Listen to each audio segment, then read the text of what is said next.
അസ്സലാമു അലൈക്കും വറഹ്മത്തുള്ളാഹി അൽഹംദുലില്ലാ വസ്സലാത്തു വസ്സലാമു അലാ റസൂലിഹിൽ അമീൻ വഅലാ ആലിഹി വസഹ്ബിഹി അജ്മഈൻ. പ്രിയപ്പെട്ട സഹോദരന്മാരെ, സഹോദരിമാരെ, സുഹൃത്തുക്കളെ, ഈ കഴിഞ്ഞ ദിവസം വന്നെത്തിയ ഒരു വാർത്തയാണ് കഅബയുടെ താക്കോൽ സൂക്ഷിപ്പുകാരനായ doctor Salih bin Zainul Abideen al Shaibi മരിച്ചതും അതിനുശേഷം അദ്ദേഹത്തിൻ്റെ അനന്തരാവകാശിയായി കഅബയുടെ താക്കോൽ സൂക്ഷിക്കാൻ വേണ്ടി ഷെയ്ഖ് അബ്ദുൽ വഹാബ് അശ്ശൈബിയെ തെരഞ്ഞെടുത്തതുമായ സംഭവം. നമ്മുടെ പത്രമാധ്യമങ്ങളിൽ അത് വന്നിരുന്നു, സോഷ്യൽ മീഡിയകളിലൊക്കെ അതിന് പ്രചാരണം കിട്ടുകയും ചെയ്തിരുന്നു. നമ്മളൊക്കെ അത് വായിക്കുകയും അറിയുകയും ചെയ്തതാണ്. ഇസ്ലാമിക ചരിത്രത്തിൽ വലിയ പ്രാധാന്യമുള്ള ഒന്നാണ് കഅബാലയം. ഇസ്ലാമിന് മുമ്പും ജാഹിലിയത്തിനും അതിന് വലിയ മഹത്വം ഖുറൈശികൾക്കിടയിലും അറബികൾക്കിടയിലും ഉണ്ടായിരുന്നു.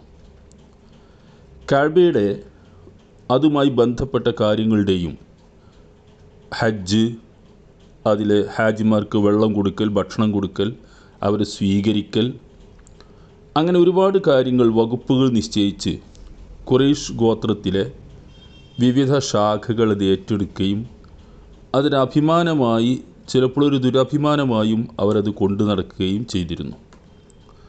ആ കൂട്ടത്തിലൊന്നാണ് കഅബയുടെ താക്കോൽ കൈവശം വെച്ച് സൂക്ഷിക്കുക, എന്നിട്ടത് തുറന്നു കൊടുക്കുക, അത് അവരുടെ കൈവശം നിൽക്കുക എന്നത്, താക്കോൽ സൂക്ഷിപ്പുകാർ എന്ന പേരിൽ.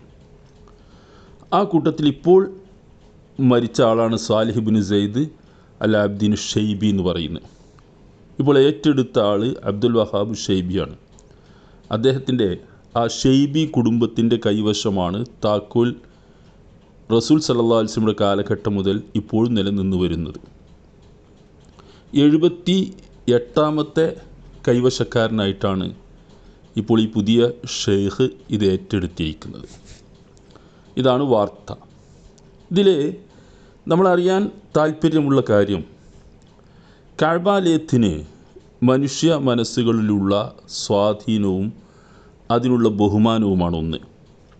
അത് ജാഹിലിയ കാലഘട്ടം മുതൽ തന്നെ നിലനിന്ന് വരുന്നതാണ്. ഈ സംഭവത്തോടനുബന്ധിച്ച് നമ്മുടെ ഓർമ്മയിലേക്ക് വരുന്ന ചില ചരിത്രങ്ങളും സംഭവങ്ങളും ഇപ്പോൾ വർത്തമാനകാല പ്രസക്തിയുള്ള ചില കാര്യങ്ങളുമുണ്ട്. അതാണ് നമ്മുടെ ഈ നൂറുൽ ജുമഅയിൽ നമ്മൾ പരാമർശിക്കുന്നത്. നബി തിരുമേനി സ്വല്ലല്ലാഹു അലൈഹി വസല്ലം മക്കയിൽ നിന്ന് മദീനയിലേക്ക് ഹിജ്റ പോകുന്നതിന് മുമ്പ് കഅബാലയത്തിൻ്റെ അടുക്കൽ ചെല്ലുകയും അന്നത്തെ താക്കോൽ സൂക്ഷിപ്പുകാരനായിരുന്ന ഉസ്മാൻ ബിൻ ത്വൽഹയോട് താക്കോൽ ചോദിച്ച് കഅബ തുറക്കാൻ ആവശ്യപ്പെടുകയും ചെയ്തു. അക്കാലത്ത് എല്ലാ തിങ്കളാഴ്ചയും വ്യാഴാഴ്ചയും ആഴ്ചയിലൊരിക്കൽ കഅബ തുറക്കുമായിരുന്നു. പക്ഷേ നബി സല്ലല്ലാഹു അലൈഹി വസല്ലം പറഞ്ഞിട്ടത് തുറന്നു കൊടുത്തില്ല. റസൂലിനോട് ധിക്കാരപൂർവ്വം അദ്ദേഹം പെരുമാറുകയും ചെയ്തു. അദ്ദേഹം അന്നൊരു വിശ്വാസിയല്ല. നബി സല്ലല്ലാഹു അലൈഹി വസല്ലം അദ്ദേഹത്തോട് പറഞ്ഞു, യാ ഉസ്മാൻ, ലഅല്ലക സതറാ ഹാദൽ മിഫ്താഹ് യൗമൻ ബിയദിയ അളഹു ഹൈസു ശിഅ്തു. ഉസ്മാനെ, ഒരു കാലത്ത് ഈ താക്കോൽ എൻ്റെ കൈവശം വരുന്നത് നിനക്ക് കാണാം. അന്ന് ഞാൻ ഉദ്ദേശിക്കുന്നിടത്ത് അത് വെക്കും, അല്ലെങ്കിൽ എനിക്ക് ഉദ്ദേശിക്കുന്ന രൂപത്തിൽ അത് കൈകാര്യം ചെയ്യാൻ കഴിയുന്നു. മുസ്ലിം അല്ലാത്ത ഉസ്മാൻ ബിൻ ത്വൽഹ അദ്ദേഹം പറഞ്ഞു, ഹലക്കത്ത് ഖുറൈശ് യൗമൈദിൻ വദല്ലത്ത്, എന്നാൽ ഖുറൈശികൾ നിന്ദ്യരായതും നശിച്ചതും തന്നെയെന്ന് പറഞ്ഞു. അങ്ങനെ കൈവശം ഇത് നഷ്ടപ്പെടുകയും ഇത് കൈവശത്തിൽ നഷ്ടപ്പെടുമ്പോൾ അവർ റസൂൽ പറഞ്ഞത് ബൽ അമറത്ത് വഅസ്സത്ത് യൗമൈദിൻ എന്ന്. അല്ല, ഖുറൈശികൾ അന്ന് പ്രതാപവാന്മാരും ഉന്നതന്മാരുമായി മാറുകയാണ് ചെയ്യുന്നത്. അങ്ങനെ പറഞ്ഞു. ആ കാലം കഴിഞ്ഞു.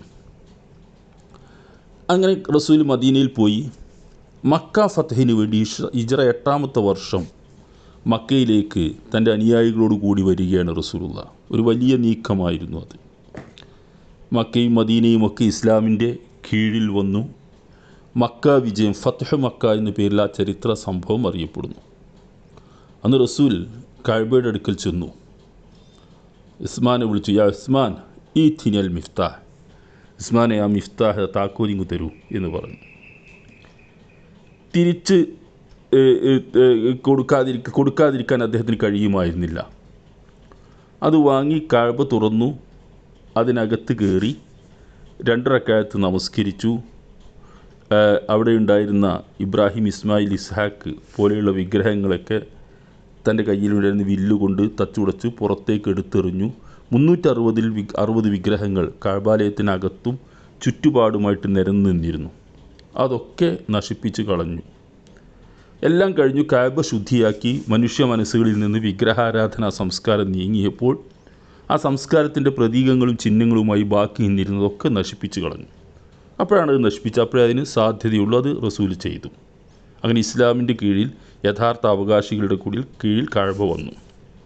അങ്ങനെ തുറന്ന് ആ താക്കോൽ റസൂല് വീണ്ടും ഉസ്മാൻ ഇബ്നു ത്വൽഹയെ ഏൽപ്പിച്ചു. ഖുദുഹ ഖാലിദത്തൻ ഥാലിദത്തൻ ലാ യൻസിഉഹാ മിൻകും ഇല്ലാ ളാലിമുൻ. ഇത് നിങ്ങൾ തന്നെ കൈവശം വെച്ചോളൂ, അക്രമിയല്ലാതെ നിങ്ങളിൽ നിന്നത് പിടിച്ചു പറ്റില്ല, കാലാന്ത്യം വരെയും സ്ഥിരമായി നിങ്ങൾ തന്നെ കൈവശം വെച്ചോളൂ എന്ന് പറഞ്ഞുകൊണ്ട് റസൂൽ അത് അദ്ദേഹത്തിൻ്റെ കയ്യിൽ തന്നെ കൊടുക്കുകയും ചെയ്തു. പക്ഷേ ഈ സന്ദർഭത്തിൽ ആ താക്കോല് ലഭിക്കണമെന്ന് പലരും ഖുറൈശികളിൽ നിന്ന് ആഗ്രഹിച്ചു. അലിയും അബ്ബാസും ഒക്കെ ആഗ്രഹിച്ചാൽ ചോദിക്കുകയും ചെയ്തു. പക്ഷേ റസൂൽ സല്ലല്ലാഹു അലൈഹി വസല്ലം അത് അവർക്കാർക്കും കൊടുത്തില്ല. റസൂൽ വിജയിയായി നിൽക്കുകയാണ്, നേതൃത്വത്തിലാണ് നിൽക്കുന്നത്. ഒരു അധികാര രാഷ്ട്രീയത്തിൻ്റെ ഭാഷയിൽ പറഞ്ഞാൽ എന്തും നടപ്പാക്കാനുള്ള സ്വാതന്ത്ര്യവും സന്ദർഭവും റസൂലുള്ളാഹിക്ക് ലഭിച്ചിരിക്കുകയാണ്. പക്ഷേ വളരെ വിനയത്തോടു കൂടി താഴ്മയോടു കൂടിയാണ് അദ്ദേഹം കഅബ ആ സമയത്ത് തവാഫ് ചെയ്തത്. മക്കയിലേക്ക് പ്രവേശിച്ചത് പോലും അങ്ങനെയാണ്. എല്ലാം കഴിഞ്ഞതിന് ശേഷം റസൂല് ചോദിച്ചു. പലരും താക്കോൽ ആവശ്യപ്പെട്ടു. ഞങ്ങൾക്ക് ഈ സിഖായത്തുണ്ട്, റഫാദത്തുണ്ട്, ഹാജിമാർ സൽക്കരിക്കലും വെള്ളം കൊടുക്കലൊക്കെ ഇതും കൂടി ഞങ്ങൾക്ക് തന്നേക്ക് റസൂൽ എന്നൊക്കെ ആവശ്യപ്പെട്ടപ്പോൾ റസൂൽ ചോദിച്ചൊരു വാക്യം, ഐന ഉസ്മാൻ ബിൻ ത്വൽഹ, എവിടെ ഉസ്മാൻ ബിൻ ത്വൽഹ? അപ്പോൾ അദ്ദേഹത്തെ കൊണ്ടുവന്നു. ഹാക്ക മിഫ്താഹക് യാ ഉസ്മാൻ, ഇതാ ഉസ്മാനെ നിൻ്റെ താക്കോൽ. അൽയൗമ യൗമു ബിർറിൻ വ വഫായിൻ, ഇന്ന് പുണ്യത്തിൻ്റെയും വാഗ്ദത്ത പൂർത്തീകരണത്തിൻ്റെയും ദിവസമാണ് എന്ന് പറഞ്ഞുകൊണ്ട് റസൂൽ ആ താക്കോലാണ് കൊടുക്കുകയാണ് ചെയ്യും. ഇതാണ് ചരിത്രത്തിലെ സംഭവം. ഈ കുടുംബമാണ് റസൂലുള്ളാഹിൻ്റെ വാക്കനുസരിച്ച് അക്രമിയല്ല നിങ്ങളിൽ നിന്ന് തട്ടിയെടുക്കില്ല എന്നതിൻ്റെ അടിസ്ഥാനത്തിൽ ആരും മാറ്റി തട്ടിയെടുക്കാതെ കൈപ്പറ്റാതെ ഈ കഴിഞ്ഞ തലമുറകളിലൂടെ 1400 വർഷങ്ങളിലൂടെ ആ ഷെയ്ബി എന്ന് പറയുന്ന ആ കുടുംബത്തിൻ്റെ കൈവശമാണ് അത് നിൽക്കുന്നത്. ഇപ്പോഴത്തെ ആൾ അതിൻ്റെ 78ാമത്തെ കൈവശക്കാരനായിട്ടാണ് വന്നിട്ടുള്ളത്. ഇതാണ് സംഭവം.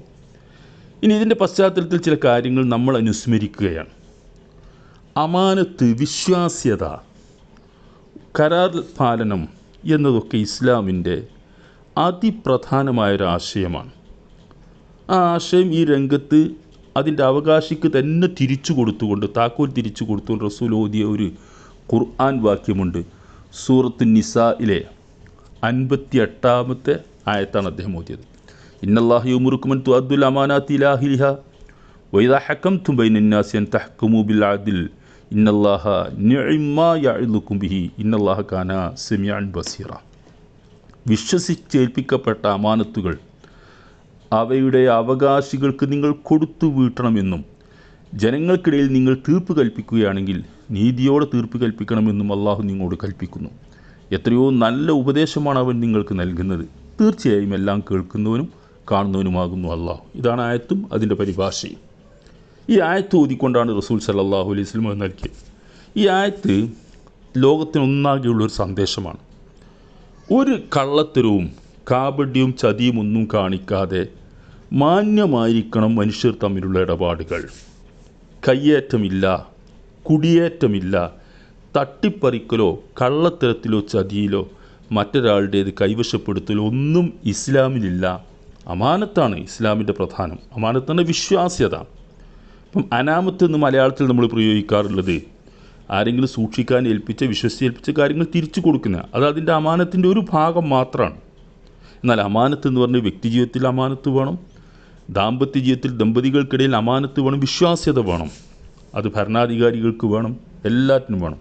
അതിലേറ്റവും പ്രധാനപ്പെട്ട ഒന്നാണ് ഇന്നത്തെ ഒരു സാഹചര്യത്തിൽ പറയേണ്ടതാണ്, നമ്മൾ ഏൽപ്പിക്കപ്പെടുന്ന അല്ലെങ്കിൽ ചോദിച്ചു വാങ്ങിയോ ഏറ്റെടുക്കേണ്ടിയോ വരുന്ന സ്ഥാനമാനങ്ങൾ, ഉദ്യോഗങ്ങൾ, പദവികൾ, അധികാരങ്ങൾ, രാഷ്ട്രീയവും മതപരവുമായ അധികാരങ്ങൾ, അങ്ങനെ മന്ത്രിപദം, MLA പദം, പ്രസിഡൻറ്റ്, സെക്രട്ടറി, പ്രിൻസിപ്പൽ എന്ന് തുടങ്ങി ഇങ്ങനെ ഒരുപാട് സ്ഥാനങ്ങൾ.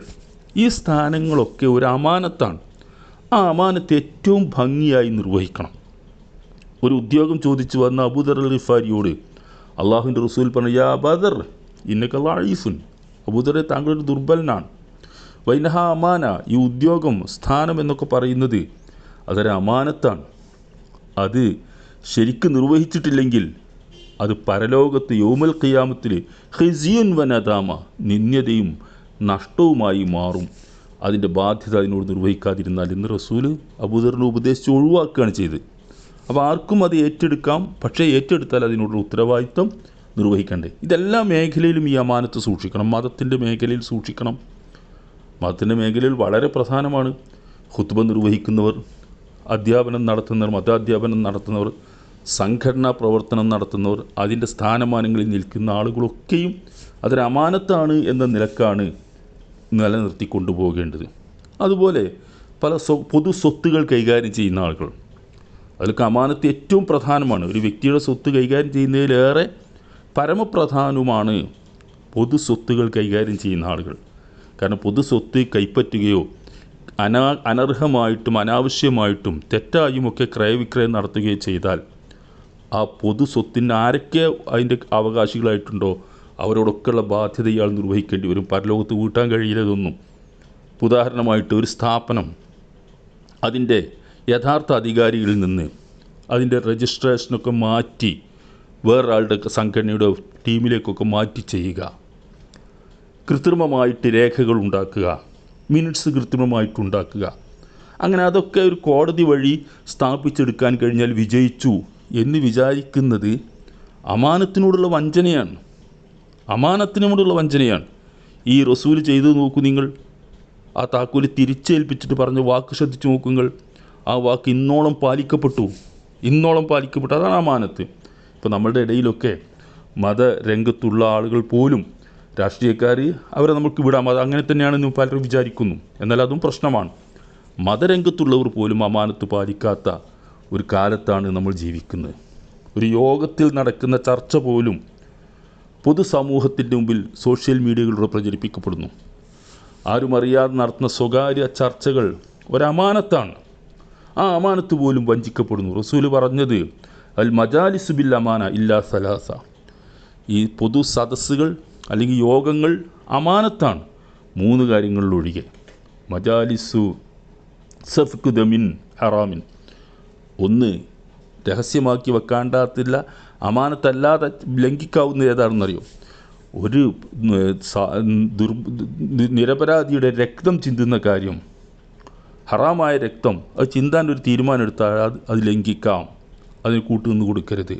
അപ്പോൾ ഫർജ് ഹറാമിൻ, ഒരു ദുർനടപ്പിന് വേണ്ടി ഹറാമായ വ്യഭിചാര വൃത്തിക്ക് വേണ്ടിയുള്ളൊരു കൂടിയാലോചന നടത്തിയാൽ അത് ലംഘിക്കാം, അതൊരു അമാനത്തല്ല. ഔ ഇഖ്തിതാഉ മാലിൻ ബിഗൈരി ഹഖിൻ, അനർഹമായിട്ട് അന്യൻ്റെ സ്വത്ത് കൈയടക്കാൻ വേണ്ടി, ഇതിനൊന്നും കൂട്ടുനിന്ന് കൊടുക്കരുത്. അല്ലാത്ത യോഗങ്ങളും തീരുമാനങ്ങളും ഒക്കെ അമാനത്താണ്. ആ അമാനത്ത് പാലിക്കേണ്ടതൊരു ബാധ്യതയാണ്. നമ്മൾ ജീവിക്കുന്ന കാലത്ത്, വർത്തമാനകാലത്ത് മതസംഘടനകൾക്കിടയിൽ പോലും പരസ്പരം ഗ്രൂപ്പ് വഴക്കുകളും കക്ഷി വഴക്കുകളും ഒക്കെ നിറഞ്ഞു നിൽക്കുകയും അതിൻ്റെ പേരിൽ തന്നെ ഒരു വിഭാഗത്തിൻ്റേത് അനർഹമായി മറ്റൊരു വിഭാഗം കൈവശം വെക്കുകയോ അന്യായമായി കയ്യേറുകയോ ഒക്കെ ചെയ്യുന്നു. അതിനേതെങ്കിലും തരത്തിലുള്ള കോടതി ന്യായങ്ങൾ കണ്ടെത്തി പടച്ചവൻ്റെ മുമ്പിൽ രക്ഷപ്പെടാൻ കഴിയുമെന്ന് നമ്മളാരും വ്യാമോഹിക്കേണ്ടതില്ല. നമ്മളൊക്കെയും അതിൻ്റെ ഭാഗമാണെങ്കിൽ നമ്മളൊക്കെ തിരുത്താനാണ് ശ്രമിക്കേണ്ടത്. സർവശക്തൻ അനുഗ്രഹിക്കുമാറാവട്ടെ.